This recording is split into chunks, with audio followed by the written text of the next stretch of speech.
Welcome to Talking New York Real Estate with Vince Rocco. Our show is all about the exciting world of real estate and in particular, how it relates to the luxury New York marketplace. But if you are not planning a real estate transaction in New York, we still have plenty of information you can use no matter where you are. Now, here's our show. Hello everyone, I'm Vince Rocco in New York, so let's get right to what everyone is talking about. Today on the show, international buyers continue to play a vital role in New York City's luxury real estate market, particularly in the new condo development sector. Despite global economic fluctuations and shifting visa policies, New York City remains a premier destination for overseas investors seeking stability, prestige, and long-term value. Neighborhoods like Billionaires Row, Hudson Yards, Tribeca, and the Upper East Side remain perennial favorites due to their world-class architecture, top-tier amenities, and proximity to cultural and financial hubs. But meanwhile, areas such as downtown Brooklyn, Long Island City are emerging as hotspots, offering brand new inventory at relatively more accessible prices, appealing to both end users and investors alike. For many international buyers, owning a slice of New York City real estate is not just an investment, it's a global status symbol. And on set with me today here are Shlomi Ravani from Ravani Development Marketing and Susan Greenfield from Brown Harris Stevens. They join me now to discuss, but first, let me welcome my listeners and my viewers from across the United States and all around the globe. This is Talking New York Real Estate, so let's go behind the headlines and inside real estate, the state of our industry.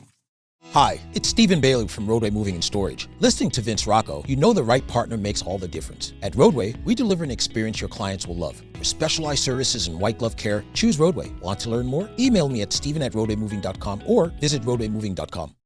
Okay, everybody, we are back. So listen, I say this a lot, but really this morning, I'm going to say it tremendously hard. We have two very solid rock star agents with us today, Susan and Shlomi. We're going to get into international buyers. We're going to get into new development condo sales. We're going to get a little bit into their backgrounds. Shlomi owns his own company. It's called Ravani Development Marketing. It's privately owned and operated. He's been in the business 30 plus years. Susan's been in the business 40 plus years, and boy, does she have a resume, and we're going to talk a little bit about that as well. Once again, very, very influential in our industry, very successful in our industry, and it's always a delight for me to have such agents on the show. But Susan, I want to talk to you first and ask you about key factors that attract generally international buyers from anywhere, even if they're domestic, but they come from other lands. What really generally attracts them to want to invest here in New York City real estate, whether it's for an investment purpose or whether it's just for themselves to live in? There's something about New York that attracts international buyers. What is it? Well, very often, an international buyer wants to have just a piece of New York. They might have homes all over the world, but New York is a special place for an international. Many of them have children that come to school here, and they visit and they realize what an opportunity it is to live here. So they want to be somewhere in Manhattan because they have a pied-à-terre, a piece of earth in Manhattan. And that's really how it begins. Many of them work here, and they want to have a solid piece of Manhattan for themselves in their portfolio. It's usually people that have experience all over the world, and they recognize that no matter what, Manhattan changes, the interest in money changes around the world, but everybody that I know that I've sold in Manhattan internationally, they want a piece of Manhattan. Does our particular pricing, regardless of the price point, make any difference? Because a lot of times people are out there shopping for different price points, first-time buyers, second-time buyers, people who buy investment. Do they have any investors international buyers coming in, do they have any particular price point that they're stronger in, or is it just anything? Any size, any room count? It's their objective, because they might want to buy an apartment for their kids. Right. They might want to buy an apartment to boast to their friends. Some people generally go to a building, for example, and they buy, let's say, at 432 Park, and then they go to their friends and they say they bought at 432 Park. Yeah. And then they tend to bring their friends along with them. I think that I find it depends upon the group as well. For example, certain groups from different countries buy in certain buildings as well, because it's kind of like a, copycat, basically. Correct. You did it, so I need to do it. Or you did it, and I want to do it better. Shlomi, so let me ask you, through the years, and we'll go back to 2015, 2016, whatever it is, we've had a little bit of a slowdown, though, on foreign buyers. Now, you represent a lot of brand new condo developments, which is your forte here in New York City. Have you seen foreign buyers, international buyers, come back to the table more robustly, or is it still kind of like willy-nilly, some yes, some no? Where are we with that? It's been a big topic of conversation here on the program, but just in our industry in general. Well, it's changed over the past 10 years. You mentioned 2015. 2014, 15, we saw a lot of foreign buyers from across the globe. Yeah. We saw them from South America, we saw them from Russia, we saw them from Europe, Asia for sure. Things have changed since 2015. We've had COVID, we've had interest rates changes, we've had some geopolitical events around the world that have prevented buyers from buying here. There's always been foreign buyers in New York. There's always going to be foreign buyers from New York for all the reasons that you just mentioned. Whether you're buying an apartment for your kid, whether you've made tremendous amount of money and you just need to have a piece of New York for status. Piece of the earth, as Susan said. I'm going to remember that. That's a good one. New York City is the most international global city in the world. If you own a piece of real estate here, you own a piece of the brand of New York. Yeah. So, but what we're seeing a lot lately, there's been a shift in terms of who's buying and why, right? We're not seeing Russians right now, naturally because of what's happening in Russia. We're not seeing as many Asian buyers as we did in past years because it's just very difficult to move money around. And because of political issues, there might be some hesitancy to buy here. We've always seen South American buyers, and we continue to see them. We see them in Miami, we see them in New York. Middle East as well. Now, there's different levels of investments in the city. You can buy an apartment for your kid for $1 million because they're going to school here, or you can invest $200 million in a commercial property as well as a foreign fund.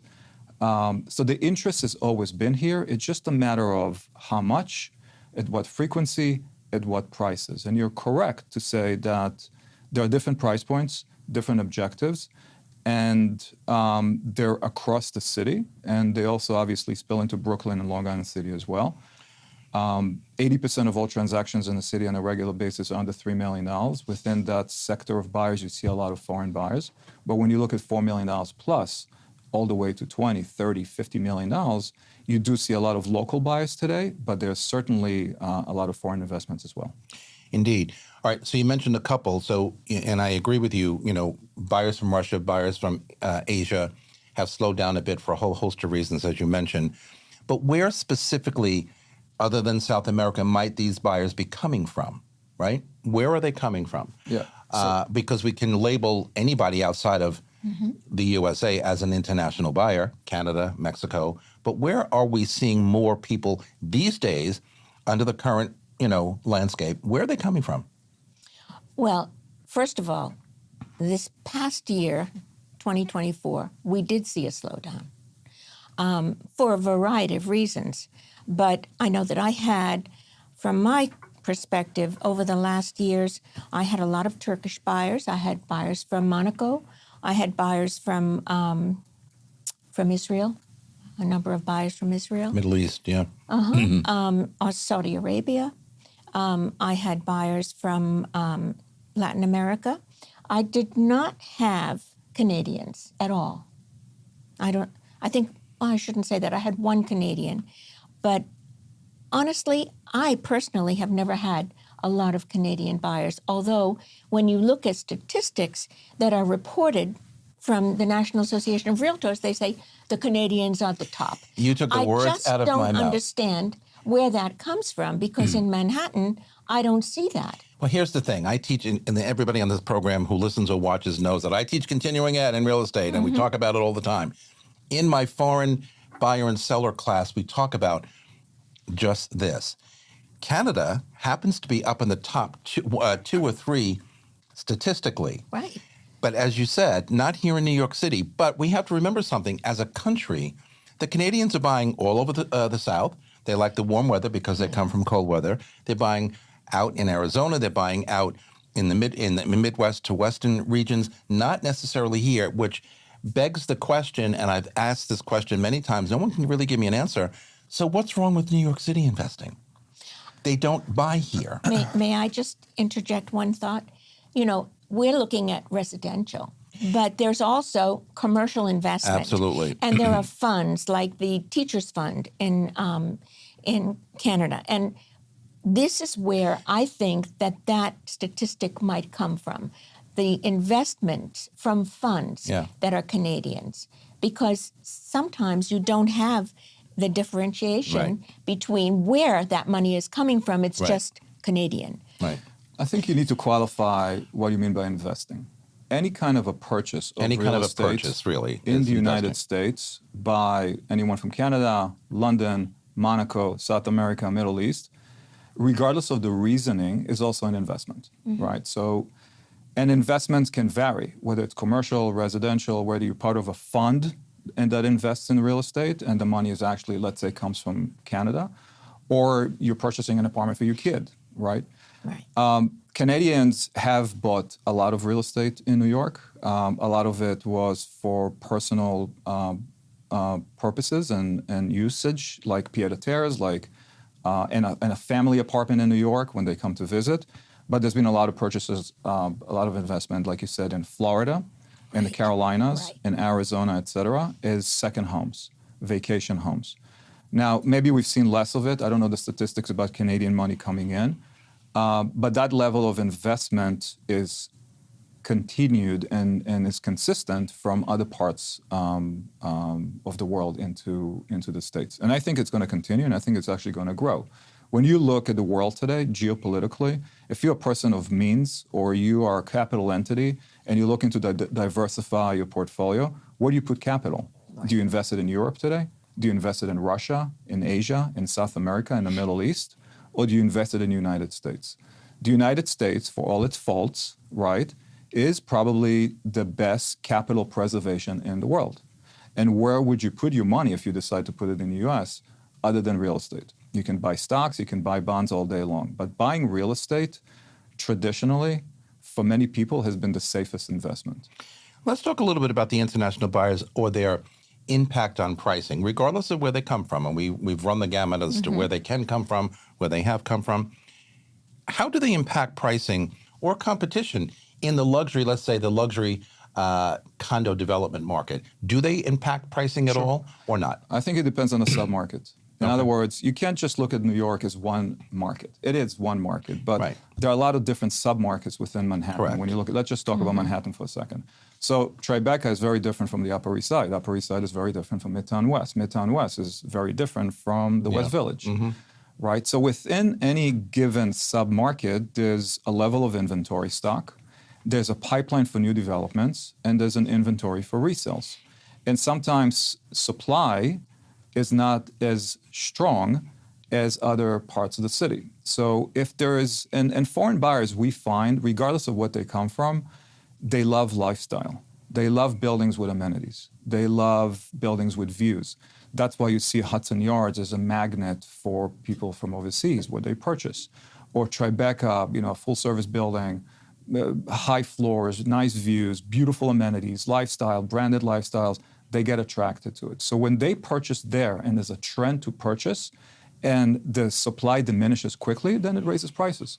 And it raises prices for everyone else as well. But you could say that about any group of people at any price point that get attracted to a certain product. It just drives the price up.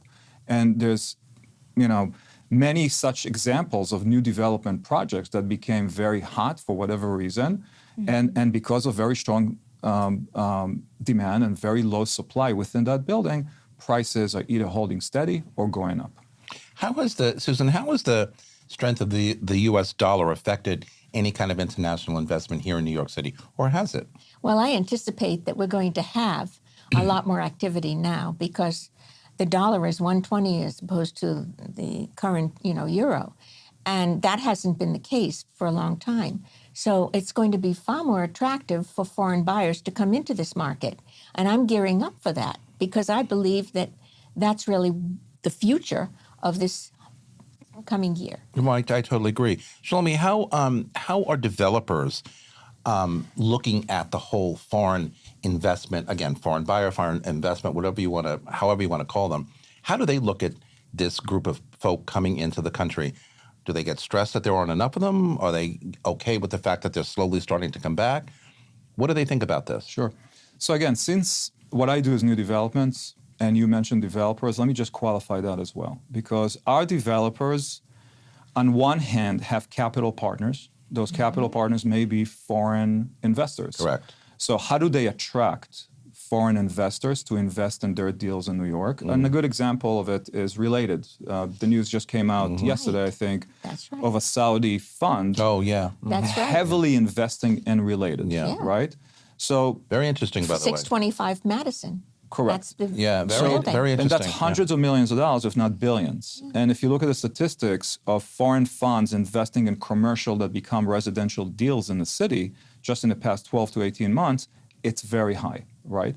So developers look at funds like that, whether it's from Europe, from South America, from the Middle East, from Asia, that are looking to invest in developers here in New York. That's one end of it. The other end of it is, of course, the end user buyers. How do you, as a developer or a marketing team, attract end user buyers? What is the demographic here? Where is the demand going to be for any specific project and any specific submarket, any specific product and price point? What type of clientele is it going to attract? Will it attract the pied-à-terres and those families that want to buy for their kids in the city because they go to schools here at, let's say, between $1 and $3 million? Or is it a different level of purchase from a foreign buyer and an investor who's looking, let's say, between 10 and 20 million?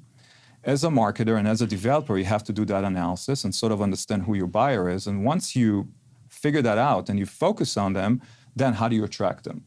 How do you reach out to them? How do you bring them in? Whether it's, different languages on your website that get interpreted, into different continents and different languages, whether it's doing roadshows in different countries. With me right now, I'm the exclusive partner of Christie's in New York for new developments. So all of our projects, and we've had a shared experience with Christie's in the past, where BHS was the exclusive partner for Christie's. But I take all my projects overseas. If I feel that the Asian clientele is going to be attracted to any one of my projects, I would take it to the auction house in Hong Kong. I would go to Singapore. I would go to Malaysia. I would do the same thing in India, because right now there's tremendous amount of capital that's moving out of India, and it's very difficult to get it invested in New York because of regulations and laws in India about moving money to New York or to the States. But I'll take it to India. And I'll go to their front door and I'll talk to the brokers on the ground, and I'll actually, get buyers on the ground, and I'll try to attract them to my project. So if you have that global reach, if you have that global network where you can take your property and market it overseas, whether in person or by way of social media, by way of websites, by way of magazine advertising, et cetera, that's an added plus and an added value in terms of marketing your product. It's a tremendous added value, and it does work. I was on a project many, many years ago where my developer did nothing but travel around selling that building. And believe me, I sold it out 108 units in like 90 days. It was unbelievable. It's incredible, isn't it? Amazing how everybody kept saying to me, how did you sell that building so quickly? How were you selling? And this is right after the 2008 financial crash. And everybody's like, you want to come and work for me? You want to come and work? I'm like, no, I'm fine where I am. Thank you. Anyway, we got to take a quick break. No one's going anywhere. We have much more to talk about as Talking New York Real Estate is just getting underway on this Tuesday morning. We will be right back. The Everset provides full-service staging and furniture rental solutions in the New York area. For more information, please visit us at staging.theeverset.com or email us at staging@theeverset.com to request a free proposal. Okay, Susan, let me ask you, so how, talking about international buyers, foreign buyers, whatever, they purchase here, whether it's for investment, whether, as you said earlier, for their children, because they're going to school here, or because they want to live here for whatever reason, how do they typically, because this is always a question I get, how do they typically finance, or do they finance this transaction, or is it all cash? Now, we know in certain clip levels, it's cash. certain not. How do they do it? Is it an LLC's trust, all cash deals? What's the typical international buyer scenario? Those are two questions. Yes, it is. First of all, they usually buy in an LLC, unless they're going to, Limited liability company, very big here in New York. yeah. I think that it depends upon their country of origin also, and inheritance laws, and how they work that out. I don't get involved in advising in that capacity because I'm not a lawyer, I'm not a tax accountant, and I always refer to professionals.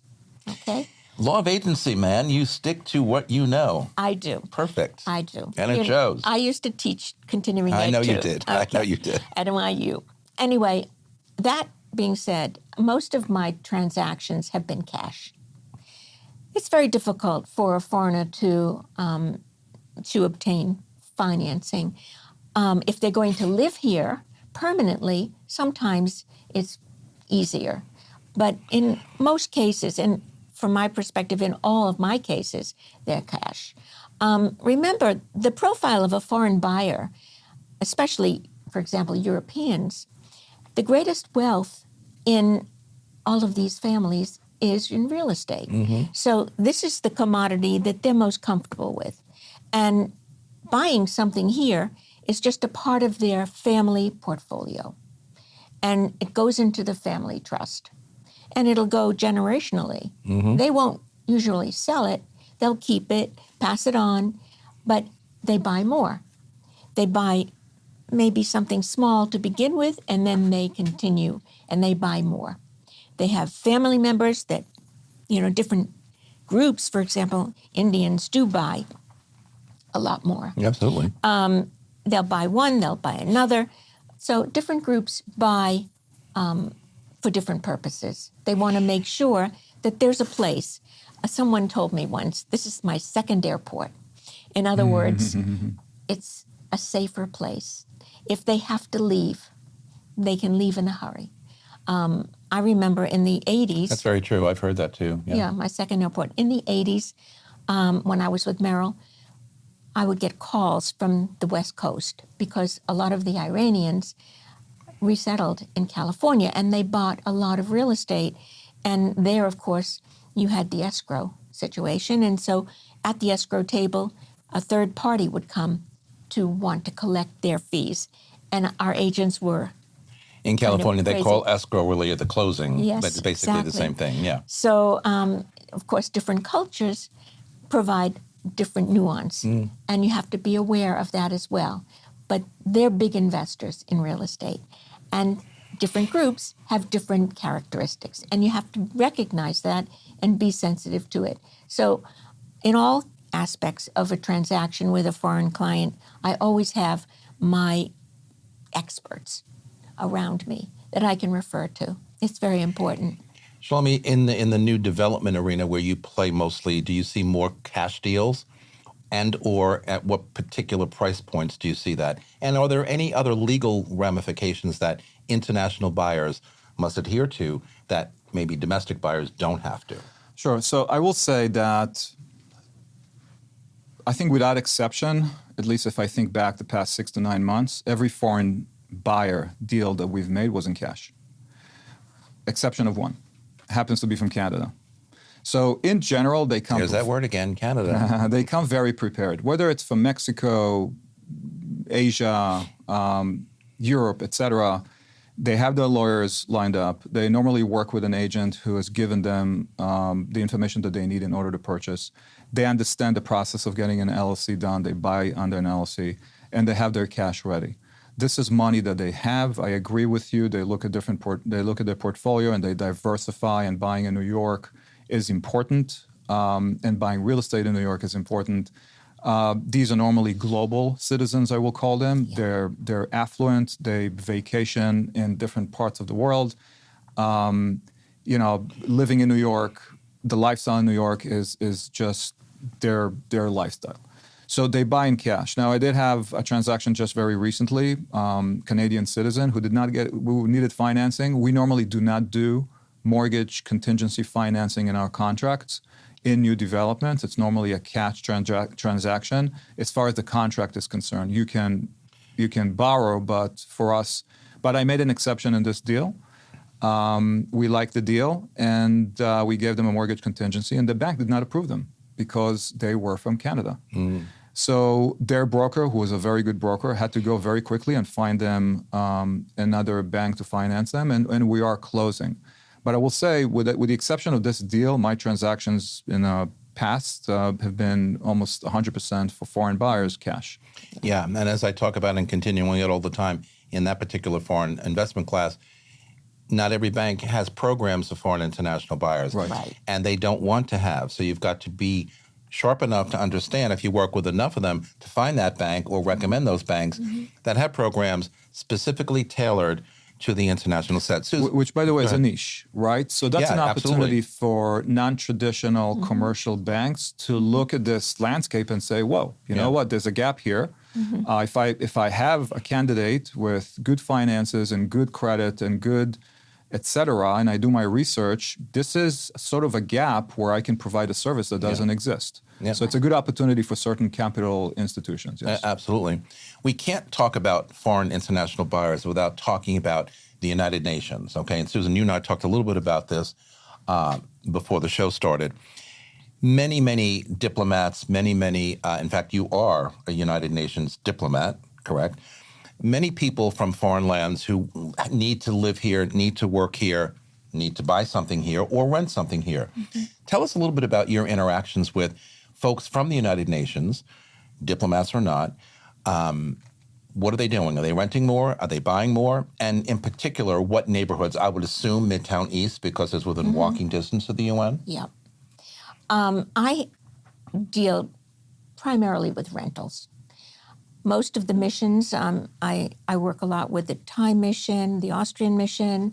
I've worked with the French mission, the Philippines, other missions.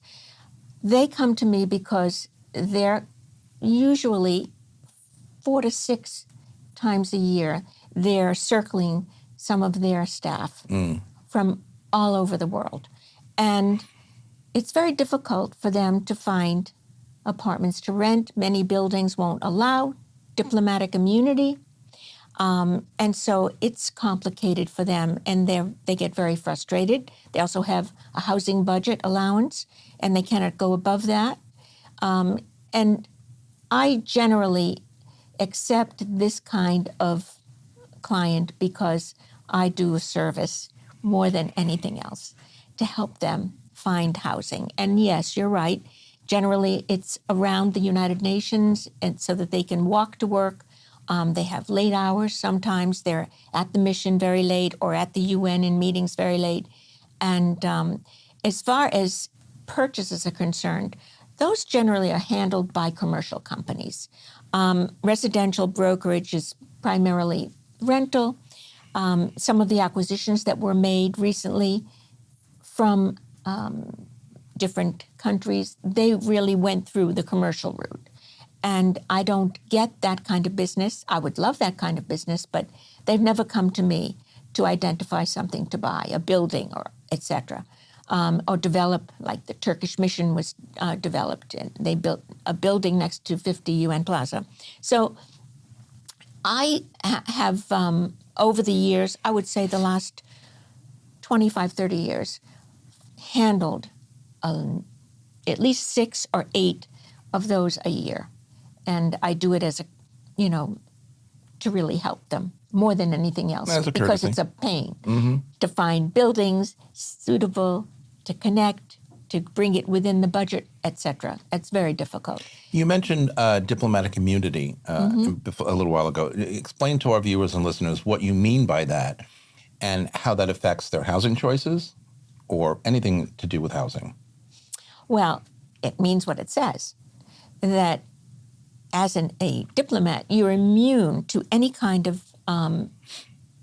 issue that might come up that's relevant. They can't sue you.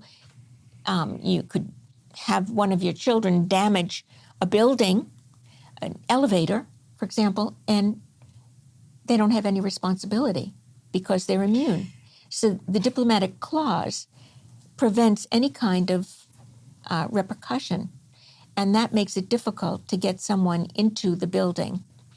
And we write in different ways of dealing with that are personal. But the diplomat itself and the mission will not allow any kind of waiver of that diplomatic immunity. Just as a side note here, the Kuwaiti Consulate General purchased in 2020 a penthouse of $16.1 million.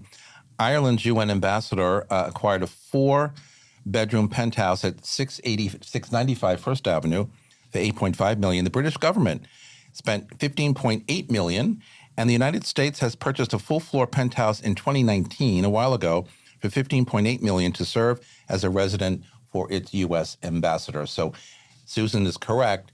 Most of the diplomats are renting, but the agencies or the bigger missions are buying bigger places to house their diplomats.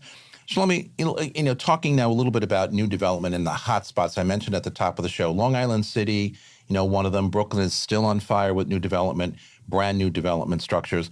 What neighborhoods other than those two are really starting to show extreme interest to buyers out there, or where developers are going to build because buyers want to buy there? Outside of Long Island City, outside of Brooklyn, where in Manhattan, for example, for the longest time on the Upper East Side, we had a slew of brand new buildings. Upper West Side, where I lived, there were 5 or 6 buildings in a period of 4 or 5 years. And I kept thinking, who's going to buy these? They're like 2 doors away from each other. There's so many of them. Mm-hmm. Where are the hot spots right now? The hot spot... I mean, it moves. I get it. But, sure. But where is it today? The hot spot is where a developer can make money. It isn't necessarily about a specific location, though some developers just want to focus on very certain locations. But the environment of the city today for development is such that it's very difficult to put together a deal that makes sense. Properties are still very expensive. Up until very recently, with the recent tax abatement laws, it was impossible to create a pro forma to make a deal work. You can't pencil it in. Nope. Construction cost is high. Cost of money is very high. So it was just very difficult to put together deals. So a developer would go where the pro forma actually makes sense. So take the location you just mentioned, the stretch of the Upper East Side, First Avenue, 2nd and 3rd Avenues between 65th all the way to 90th Street, for example. You're right. There's a slew of new development projects there that are coming up. Some of them have been absorbed very well. Some of them a little more difficult to get absorbed. But if there was a deal that made sense in the 70s on 3rd Avenue, where you can buy the land at a certain cost that actually makes sense, where you could sell and make money, someone will come, buy it, and develop it.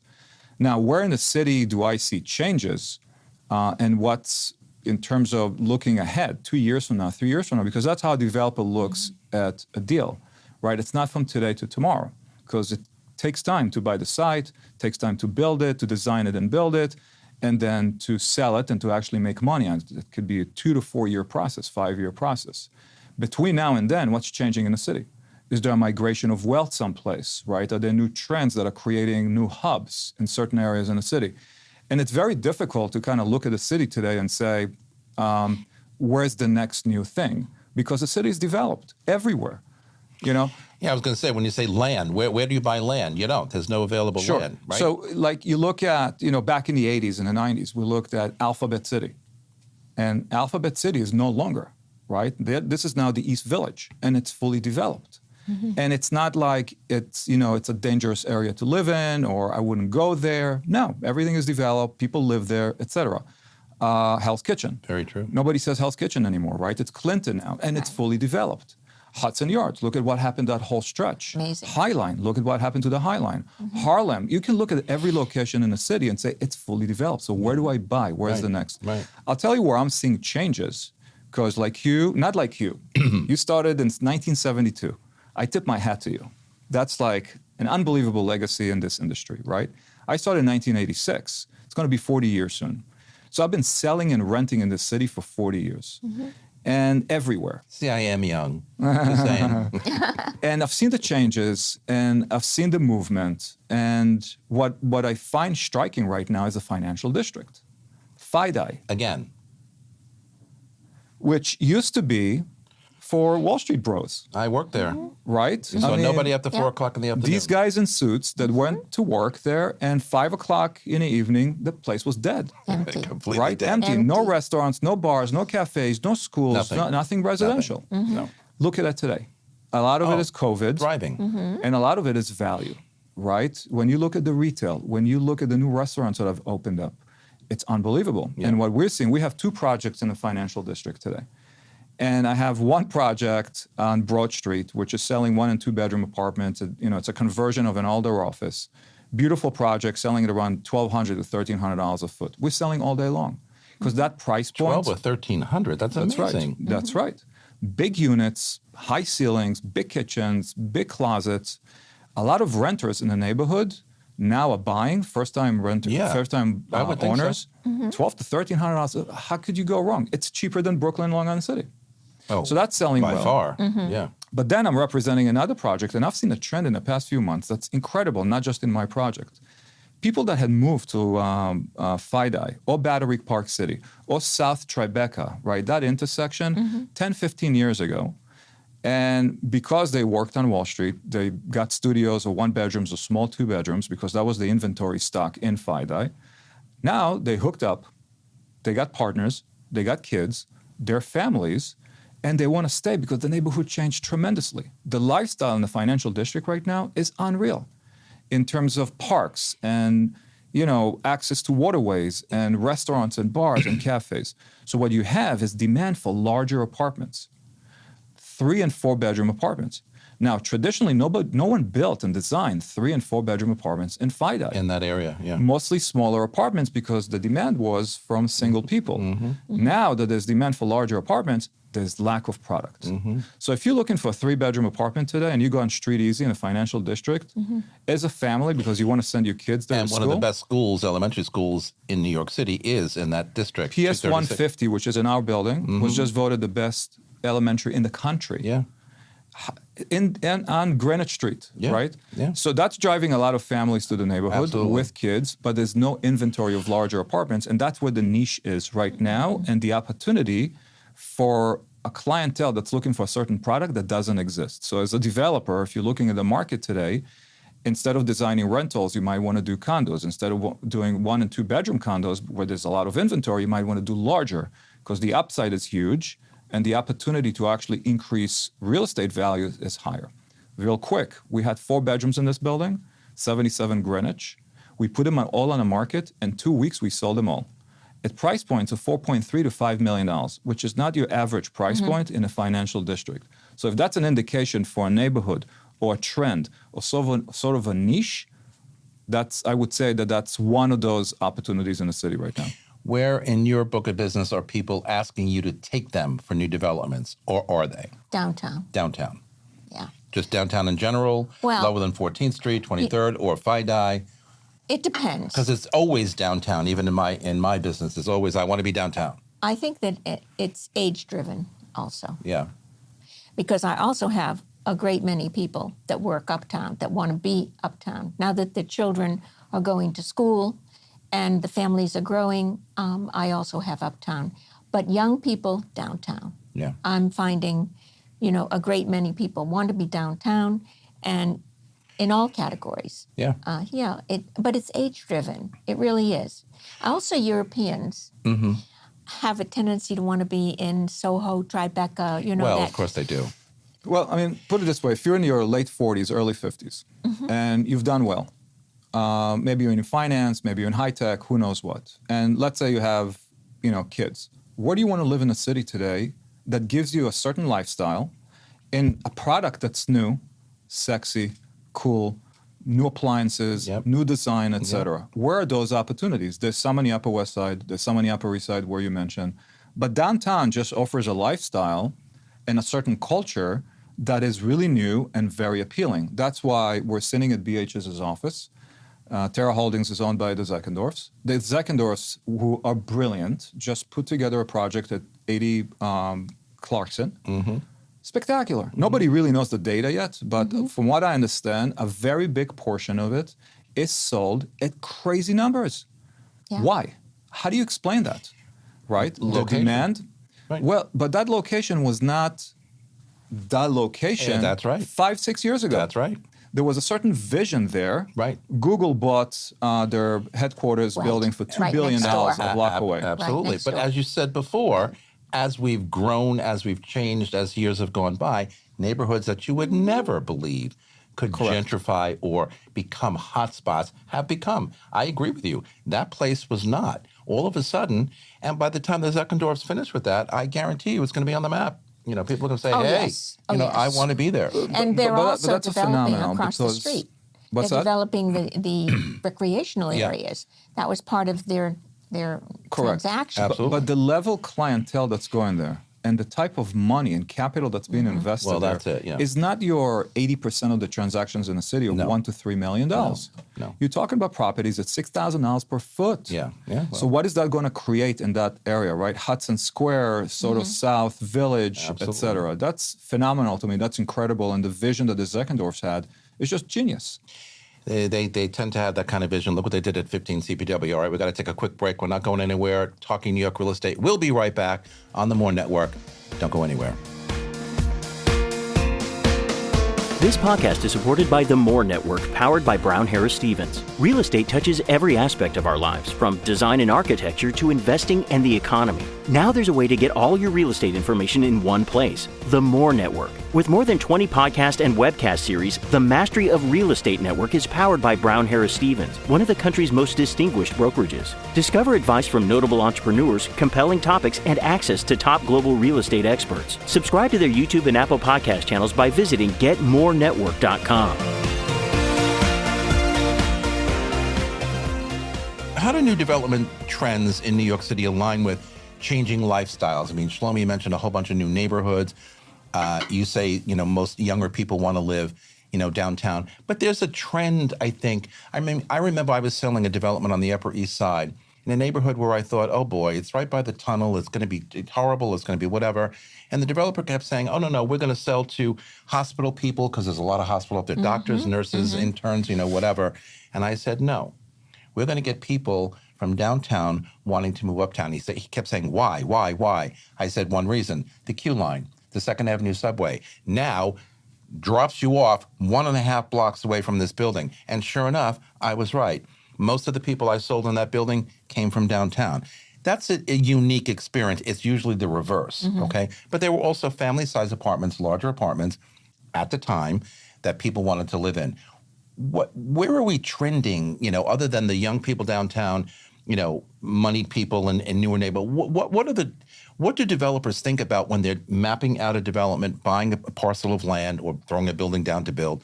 What are they thinking about, meaning what people are looking for? Anytime we work with developers from the beginning, we sort of get involved in a very kind of sit down, let's discuss, let's understand your goals, how we can map this out. Room count is important. I remember talking to a developer many years ago who wanted to build 3 and 4 bedroom apartments in the West 30s. And I said, are you out of your mind? And we're talking a bunch of years ago. Are you out of your mind? Who's going to push a baby carriage? Who's going to walk a dog on West 35th Street between, 8th and whatever? Oh, yeah, I guess you're right. Well, What are they thinking about? And how do you convince them that maybe they're making a bad choice? Well, I think that it's clear. The developments that have been developed on the Upper East Side and Upper West Side primarily are large apartments. Correct. They're family apartments. Right. They accommodate 3 and 4 bedrooms, and they sell very quickly. They only have a few 1 bedrooms, if they do have any, or 2 bedrooms. The developer focuses on the big apartments, for the sake of schools. All the private schools primarily are uptown or accessible, more accessible. Yeah. They don't want their kids on a bus coming from downtown all the way uptown. And I think that it's clear that's the profile of those buildings, and they've sold very fast. Yeah. They really sell out within a matter of months. Yeah. I remember there was a trend also. You're correct with the larger size apartments, but there was a trend when I was doing a lot of on-site, sales. There was a trend for developers to do the larger apartments, and all of a sudden we hit a snag, and I don't remember the years, probably after the financial shakedown in 8 and 9 and 10, where they started thinking, because buyers were out there, I want to buy a studio, I want to buy a one bedroom, but all these new developments are 2, 3, and 4 bedroom apartments. I can't even buy an apartment. So then they started cutting up units to be more in line with what the market was asking, and then redeveloping or starting new developments with studios again and one bedrooms and a good unit mix. Do you see that today? Or is that not we happening? can sit here for the next 2 hours and I can analyze it to you data by data. We don't have that much time, but I'll put it this way. If you build anything in this city and you wait long enough, it will sell. Oh, 100%. So what does that mean? So let's say you build a building in that location, we just mentioned larger apartments, so all you built is studios and one bedrooms, and not large apartments. Right. It all depends on the financial cycles of this city. And it all depends on the economy. It all depends on politics. It all depends on how well the city does. So what you just mentioned about certain apartments that had to be cut up, in 2018, 19, and 20, right before COVID, there was massive inventory on the market of new development Absolutely. projects that were designed 5 years prior with larger apartments that couldn't sell. Massive. If you had gone on Street Easy and did a search between $5 and $10 million or $5 and $15 million, inventory came up that was sitting on the market for years. Now, why didn't they sell? If large apartments sell, and it was across the city, why didn't they sell? They didn't sell because the timing wasn't right. Smaller apartments at that time sold. Studios, one bedrooms, and small 2 bedrooms, because people were looking to invest smaller amounts of money for smaller units. Now, those units that had to be cut up, or those units that had to be discounted in order to sell in 18, 19, if you had waited long enough, after COVID, they would have all sold. But a developer cannot wait. Because if a developer waits long enough, the banks comes knocking, because their terms expire with the bank. And if they can't pay the loan on time, the bank takes over, right? So there's been situations like that. But let me give you a very quick example. When I was here in 2010, we designed a building on the Upper West Side called the Laureate. And the Laureate is on 76 and Broadway, across the street from a building called the Harrison. The Harrison was developed by the related companies. Oh, I remember the Harrison very well. Me too. We designed it at the same time. The Harrison was designed mostly smaller apartments, your traditional studios, 1 bedrooms, small 2 bedrooms. Correct. With very small percentage of larger apartments, 3 and 4 bedrooms. And that percentage was mostly smaller efficient units, 1,700 square foot, 3 bedrooms, maybe 2,000 square foot, 4 bedrooms. We looked at the Laureate across the street and we saw a trend. We saw a trend of where we're coming out of the recession. People made a lot of money on Wall Street, but weren't spending it yet. This is about 2010. And families from Tribeca were looking for schools uptown. And we saw a trend of owners of brownstones and townhouses on the Upper West Side where kids left the house, and now they're in their 60s, and they own 6,000 square foot homes that have to be maintained with no parking and no amenities. And we said, no, this is going to change. We should build larger apartments to accommodate for all that. And that was a very risky proposition. Our smallest 3 bedroom was 2,100 square feet. We went all the way to 6,000 square foot units. And you know what? The developer calls me, I was a stall organization, like at the height of the collapse. And I remember having that conversation with Will Zeckendorf as well at the time. And he said to me, Shlomi, we designed an incredible building here. Are you sure? Are you sure about this unit mix? Because we still have the time to take these big units and cut them up into smaller apartments and sell 1 bedrooms and 2 bedrooms that are at a lower price point. Because we had 76 apartments at an average price of $6.5 million. Massive price. Yeah. And then when we went to market, the decision that we made all the difference. There was a massive migration to the Upper West Side from Tribeca families that wanted to go to send their kids to school here. There was incredible amount of demand from townhouse owners. And there was so much pent-up demand with buyers from 2008, 9, and 10 that just didn't know what to do with their money. We sold over $500 million, over $500 million in product. You as an on-site agent, you would appreciate this, in 8 months. Yeah. Yeah. Oh, absolutely. This office upstairs, I would love 445, that. Absolutely. on the 11th floor, I sold 25% of the building, about $150 million in 2 months from this office without showing an apartment. That's incredible. To show you, right, the vision and the guts of a developer to make a decision about something that he foresaw into the future, right? A trend in terms of what they should be building. So the unit mix is everything, but cycles in the city, the economy, what we're going through at any given time, that dictates the demand, the supply, who buys, at how much, et cetera. Well, let me just follow up with one Absolutely. thought to that. What that really That was 4 minutes of a 2-hour discussion. You got it. But what that really clearly says is that all those people that were wanting, those young people that were going downtown to buy their dream downtown apartment, got together, got married, had children, and now they're moving uptown. You think? I do. That's interesting. I do. That's interesting. I think there is an element of that. I was going to say, there's an element of that, I agree. Again, cyclical. I do, but I Times see it change. because it's very hard to find Co-ops or condos? condos. So what happens to all these co-ops on Park and Fifth and Sutton Place, et cetera? That's a good question. The problem is that young people don't want That's a very good question. I was going to ask about that, but go ahead. great values, great space, but people don't want to renovate. And almost everything that you see In co-op. Yes, Yes. needs renovation. What about ownership structure in terms of a co-op versus a Ownership condo? structure is not difficult.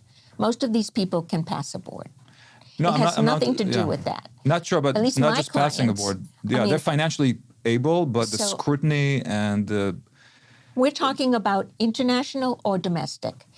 Domestic, it doesn't make a difference. And- International, but not co-op. international buyers can pass up a board. Can they? Oh, yes. Okay. I've done it many times. So what I'm seeing in new developments with Mm-hmm. my clientele normally that comes and buys, for example, I have a building on the Upper West Side, very large units, and a lot of these buyers are also looking at co-ops. Now the Mm-hmm. demographic is, I would say, probably early 50s,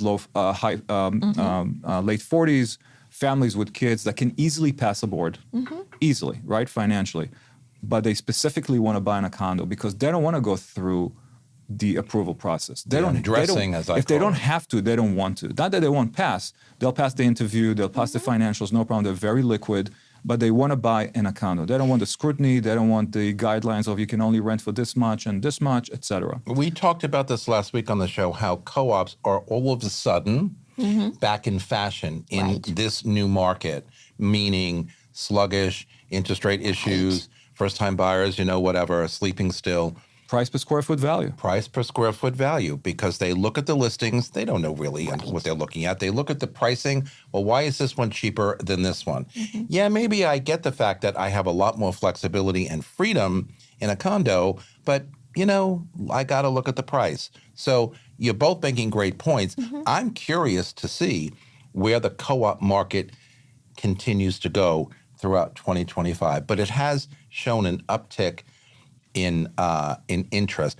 But I still have to say, and not because of my love for new developments, because I spent most of my career doing that, I still see brand new condo development apartments on top of everybody's mind. Yes. Lots of people want brand new. I used to hear all the time when I was on site, I want to be the first person in the unit. I don't want to move into anything or buy anything that anyone else has owned before, on and on and on and on. I get that. Why not if you can do it? But the price per square foot these days is a little higher. So, what is the... just what one is the, point, go one ahead. point, because there's something else to new developments that makes it more attractive. You can't change pre-war co-ops anymore. You can't change pre-war condos anymore. No. You can't change buildings, condo buildings that were built in the 80s and 90s. The low ceilings, the PTAC units, the small windows, the level of amenities. But you can design differently into the future with new developments based on trends. Correct. So wellness, for example, services and amenities, the kind of lifestyle that you see. What right about now, green technology? ceiling heights, size of kitchens, whether kitchen is enclosed or open, size of windows, storage areas, Yeah. accessory spaces within an apartment, like for home offices, for sleeping areas, God, for yeah. storage, etc.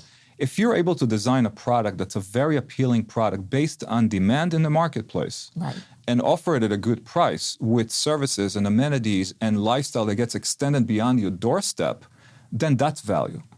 Because you're not just buying an apartment, you're buying a lifestyle. You're buying into services that you can invite your friends, where you can host, where you can enjoy, you can live, you can work, and you can play as well. I'll give you an example. We're doing conversions right now. I have about 1 million square feet right now that we're designing, brand new projects in the city, all conversions, hotel to resi and office buildings to resi. All of these buildings we're designing right now anywhere from 50 to 70,000 square feet of amenities and services. Anything you can think of, you have in the building. Now, if you buy an apartment for $2 million in a different building and you get a doorman and a small lounge and a gym, versus an apartment here for $2.2 million, that may be 10% more, but you get a world of amenities and services and lifestyle, then that's where the difference is. People want the experience. Right. And you cannot do that with existing inventory stock in the city. You That's can only true. do it with brand new projects. Yeah. That's very true. But as you said before, it really is individually based. There are people who like that. There are people who need that or want that. Right. I mean, I used to joke all the time, I can sell this building with a boatload of amenities and go into the gym and there's no one ever there. Well, that's go up true. to the rooftop, there's no one ever there. That's true. It's like, whatever. Okay. Right. And I've sold many buildings, but they have to have it. Right. And foreign investors, that is what we find that is appealing to them. Yeah. It is appealing. What more can I get for that $1 million, for that $2 million, for that $5 million? But it also makes a difference if they're going to live here and use it. Yeah. I have clients that come once a year, and they don't rent it. I maintain their property for them. Correct. I'm there all the time. I arrange for the cleaning every week. I arrange for everything to maintain their investment, but they only come once a year. But there's a psychology and a philosophy behind that as well. Look at 217 West 57th Street, right? Central Park Tower. I represented the penthouse for $150 million there. There are many foreign buyers in that building. It's not all local buyers, right? From the Middle East, from Asia, from India, etc. Now, let's say I buy an apartment for $50 million in that building, and I only use it once a year. I come in for 1 week with my family. It doesn't matter to me. It doesn't matter that nobody uses the Right. amenities. It doesn't matter that I don't use the amenities. What I do know is that I bought in the best building on the best block, right? Yes, of That course. has all the amenities in the Yes. world, will always be there, and I can afford it. Yes, That's it. My investment And they're concerned is about safe. resale and amenities on a resale that's true. side. So you have to That's check true. the box in terms of a developer, whether they use it or not, whether it's enjoyable or not. You'll provide the lifestyle. They'll be able to afford to pay for it, right? And it's there. You just have to check that box. Last question, because we're running out of time. This is going to be a part 2, trust me, because there's a lot we didn't get to today. How important, whether it's new condo, whether it's resale, whether it's whatever, how important are things like parks, schools, transportation? I mean, in the past, transportation was a biggie, right? I need to be close to a train. Now that we have a lot more trains on the east side, it's a lot easier. But today, especially in new development, Shlomi, do people put importance on that? Schools are always number one importance. I need to move closer to a school district. Correct. But what else? I mean, do they really Well, pay a lot of attention? let me turn the question on you. And we just said how the city changed a lot. Show me a neighborhood in the city that doesn't have transportation, doesn't have parks, and doesn't have daily conveniences. There isn't It doesn't one. exist. No. It's everywhere. Yeah. But your point is 100% correct. Schools are very, very important. So if you do research on schools, private schools in the city today, right? I have a building on the Upper West Side. It's 3 blocks away from Trinity. You cannot get a spot on Trinity.